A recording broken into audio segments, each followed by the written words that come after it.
Olá, em primeiro lugar, obrigado pela atenção de vocês e obrigado pelo convite para estar nesse evento.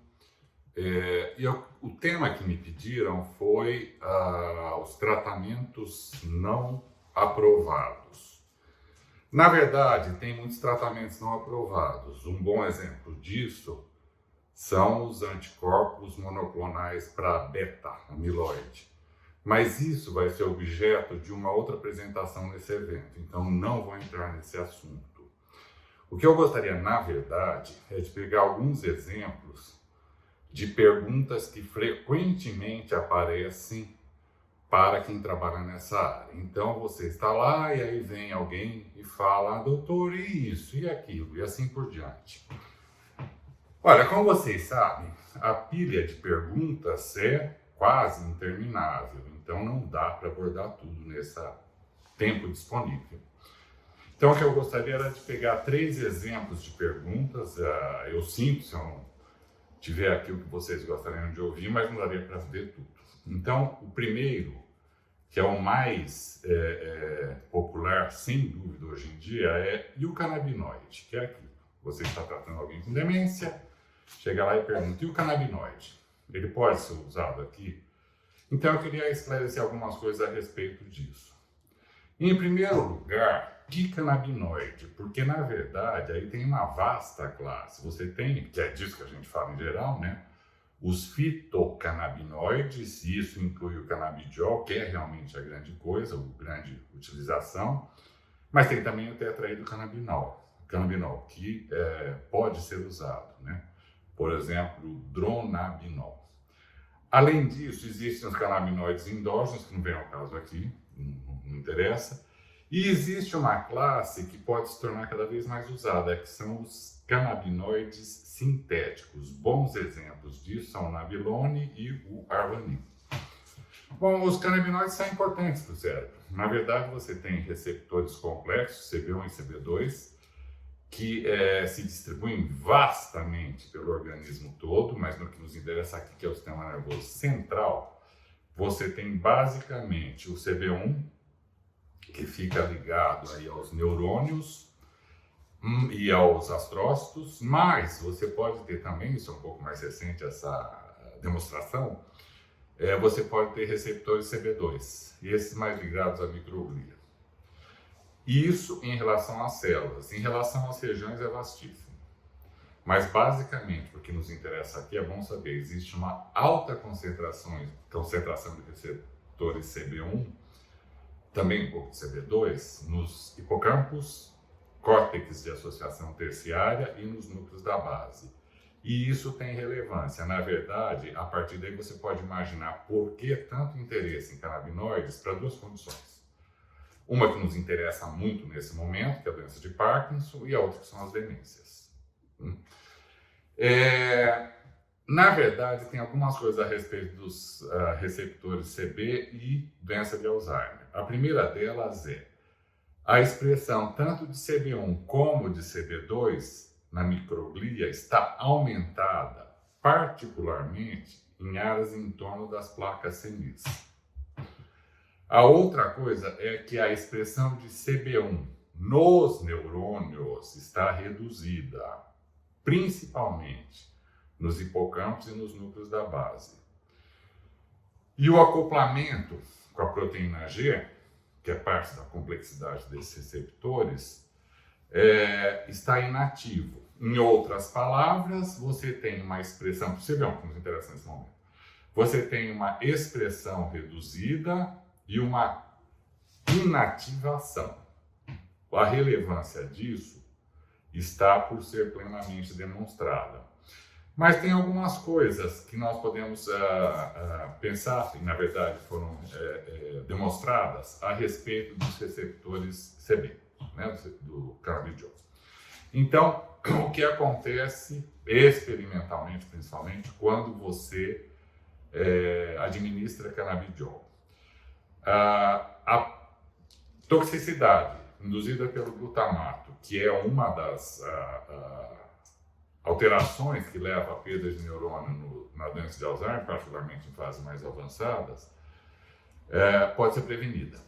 existe uma redução de mediadores pró-inflamatórios. E vocês sabem que a inflamação é um aspecto extremamente relevante na fisiopatologia da doença de Alzheimer.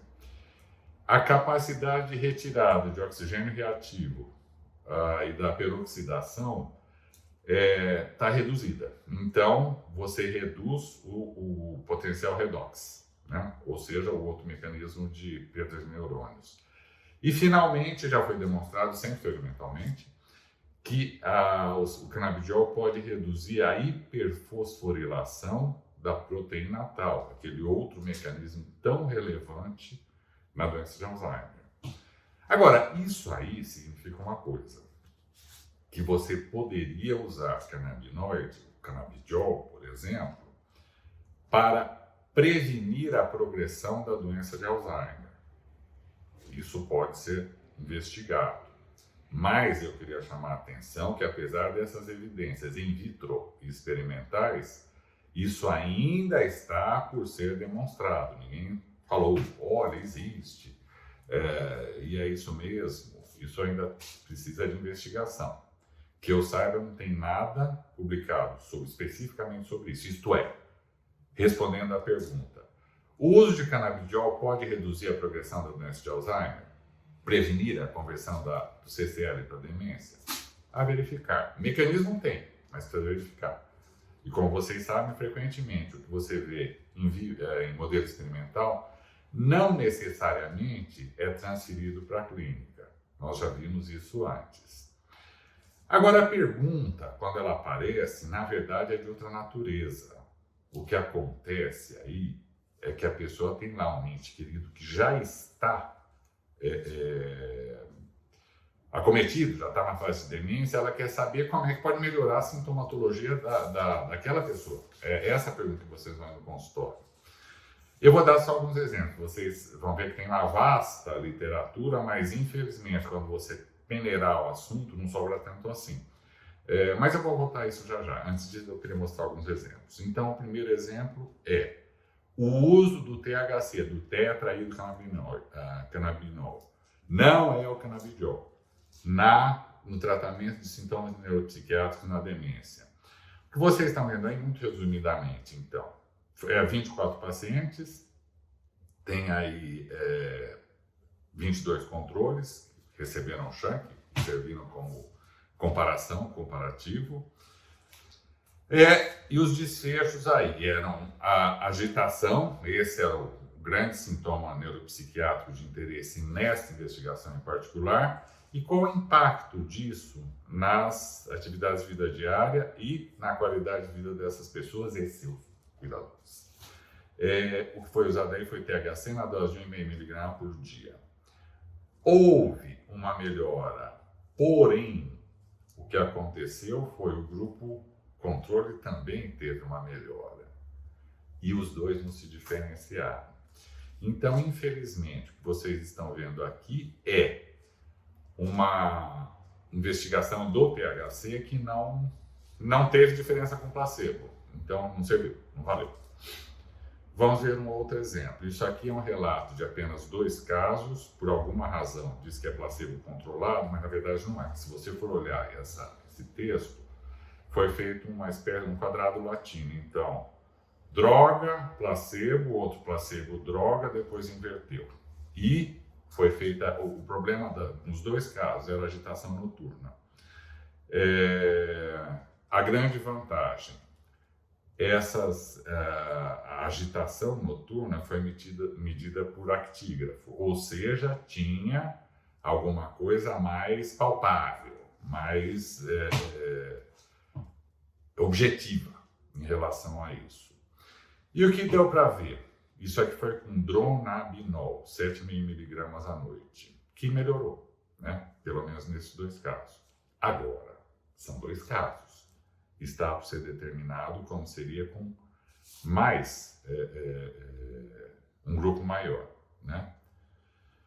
E aqui um estudo que foi feito em Genebra, né, com pacientes institucionalizados. O problema deles, estas pessoas tinham comportamento de agitação com gritos, muito desgastante, mesmo numa instituição.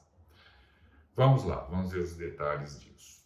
Então, 10 pacientes com demência mista, elas tinham ou DA ou vascular, ou uma combinação das duas coisas. Então, apesar da amostra pequena, já era uma mistura, não tinha tipos puros de DA ou de vascular apenas, tinha outras coisas. Foi usado o inventário neuropsiquiátrico, como as pessoas eram agitadas, foi usada essa escala de Cohen-Mansfield para a agitação, né? E também, eles estavam em instituição, para as pessoas responsáveis, uma escala visual analógica, isto é, uma escala para o quanto isso era incapacitante, o quanto comportamento incapacitado e quanto era perturbador.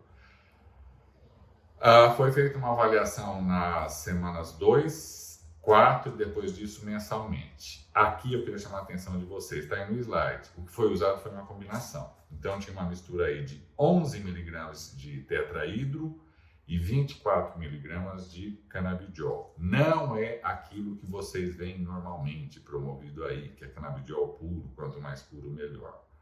Era uma combinação dessas duas coisas. Bom, como é que era o score de inventário neuropsiquiátrico? Aqui é o antes ou depois, né?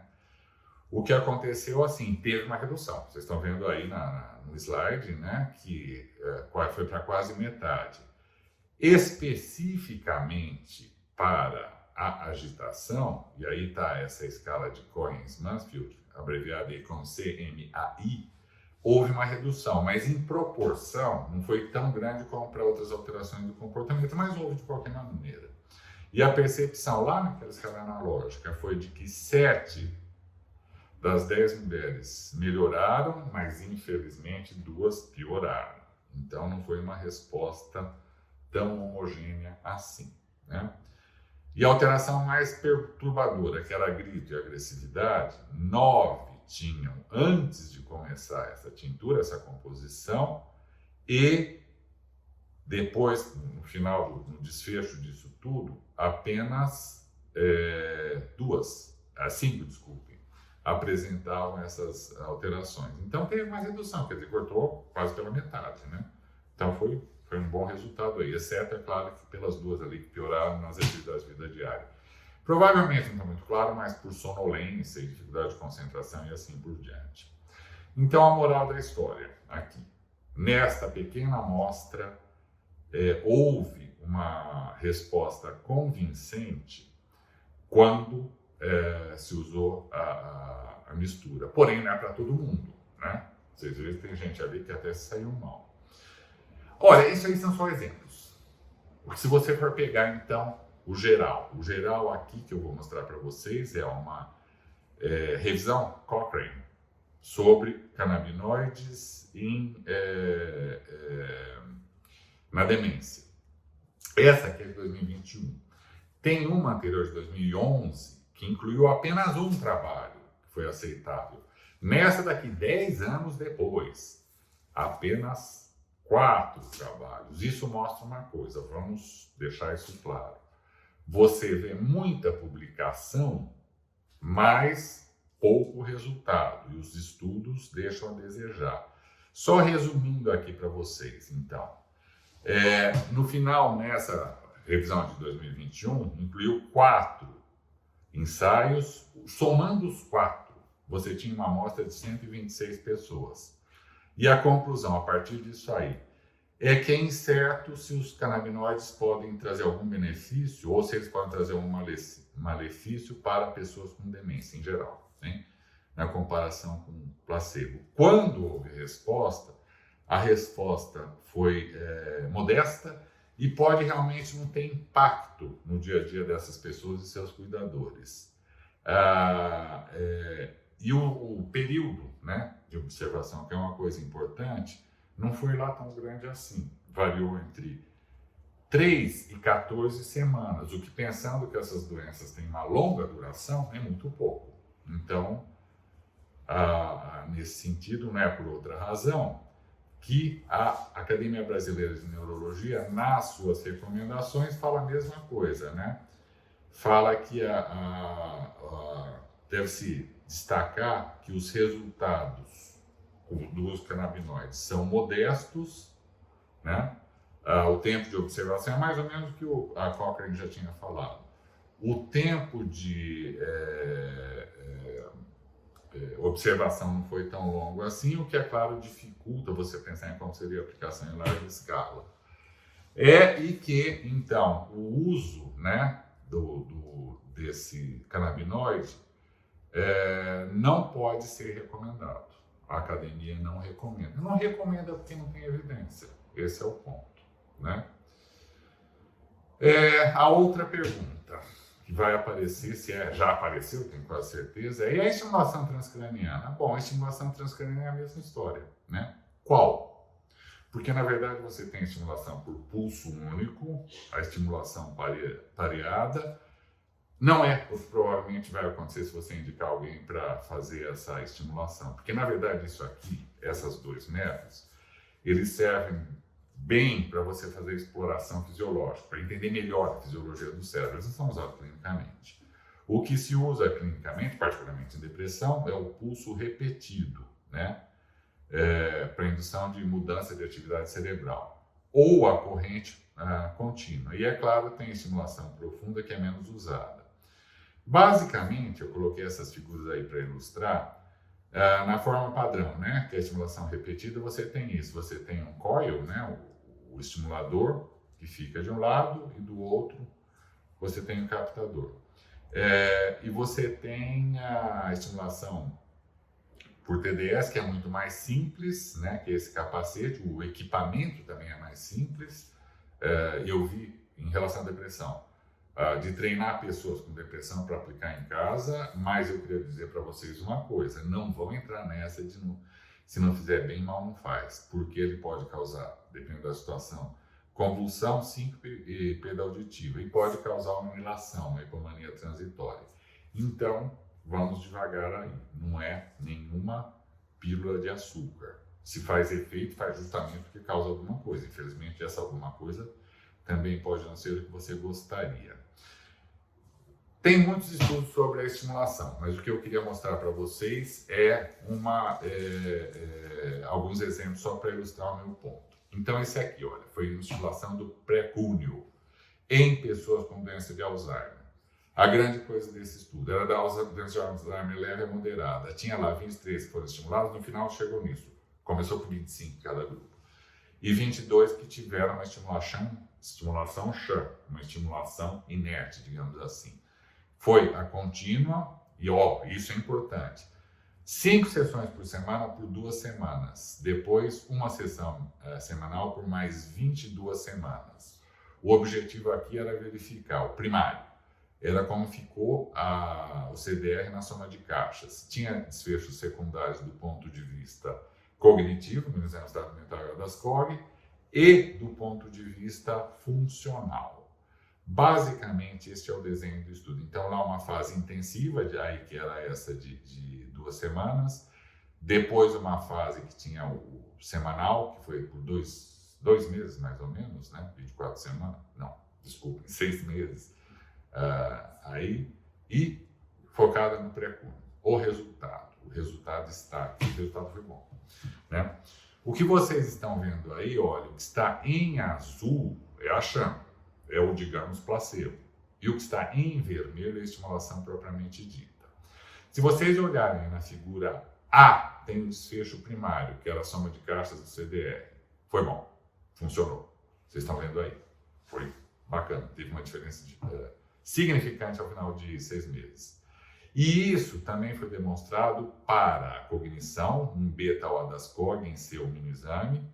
E, importante para nós, houve uma diferença no dia a dia. Na verdade, como é previsível, né, ao longo de 6 meses, essas pessoas têm doença Alzheimer, elas declinaram, as não tratadas. As tratadas estabilizaram, que é uma grande aquisição.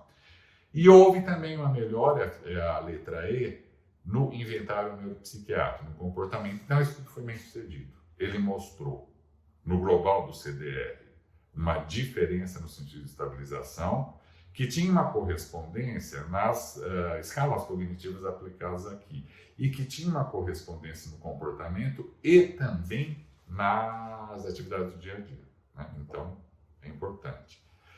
Pegando especificamente o comportamento. Isso aqui foi feito em outra região. Já que era comportamento, foi feito com 2 grupos, um com estimulação Chan e o outro com estimulação propriamente dita, contínua também, que mostrou, foi feita estimulação nas áreas dorsais, dorsolaterais, pré-frontais, bilateral, né?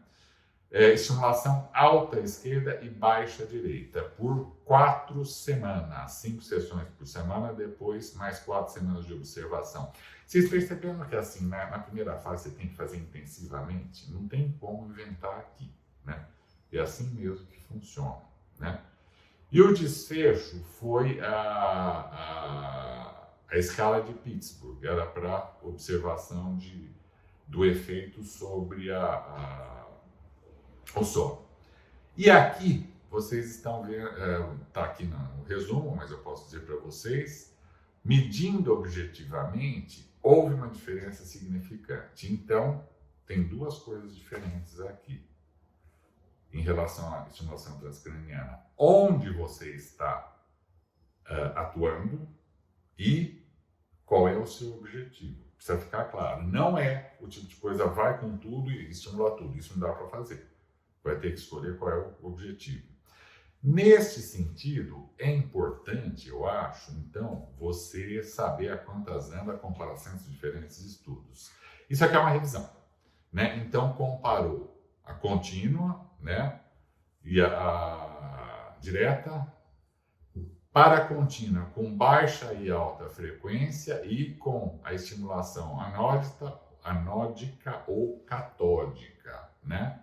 Só foram incluídos estudos controlados por estimulação Chan, por placebo, com desfecho primário do mini exame de estado mental e com desfechos secundários de outras alterações, de outras áreas cognitivas. Então, outros testes de memória, fluência, função executiva e assim por diante.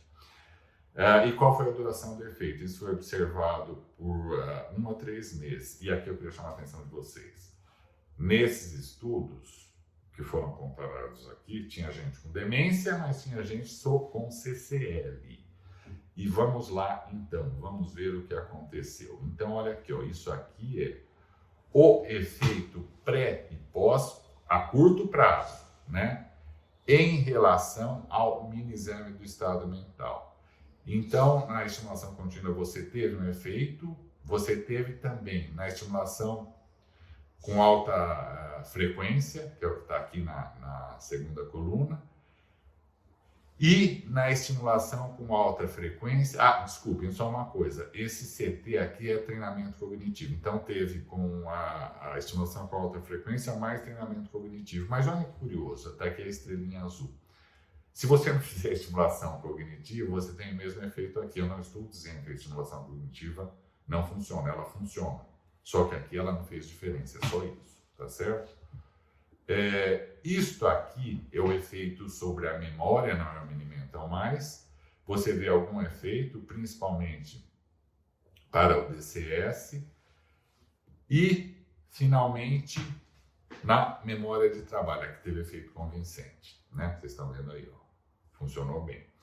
Olha, isso aqui, se você for ver as conclusões gerais, isto aqui mostra o seguinte, basicamente, que a TMS de alta frequência é mais efetiva do que a DCS para a cognição global, isso é curioso, que a demência responde melhor aos 2 métodos do que o CCL, o que sugere uma coisa, em relação à estimulação cognitiva. Não dá para você achar que o mesmo método vai servir para todo mundo. Esse tipo de estudo é útil para isso, para tentar focar melhor o que você quer fazer, tá certo?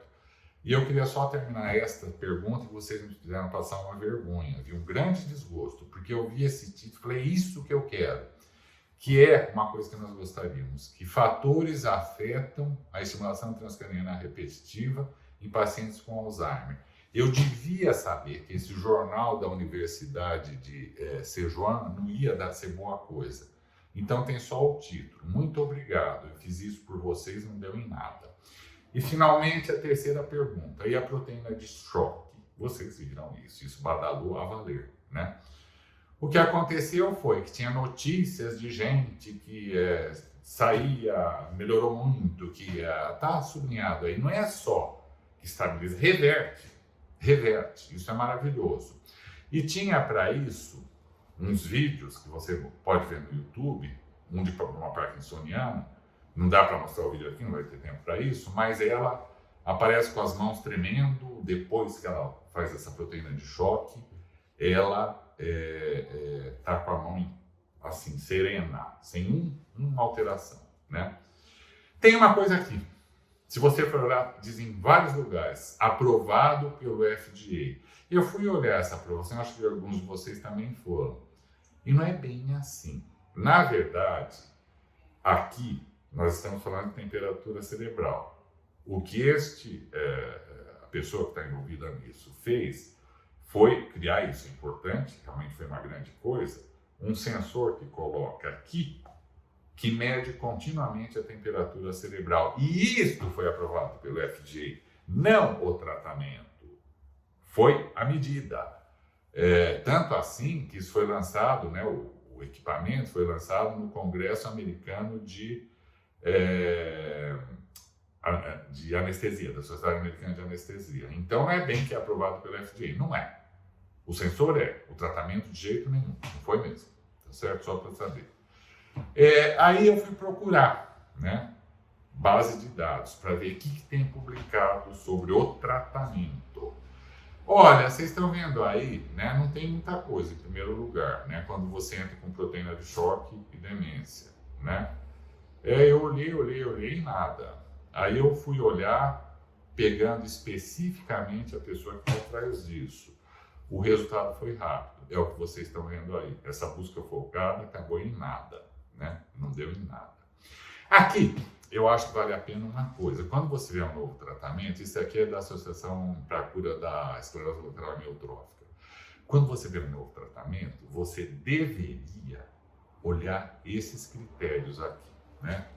Então, eu acho que a gente pode usar os critérios que vocês estão vendo aí e ver como foi para a proteína de choque.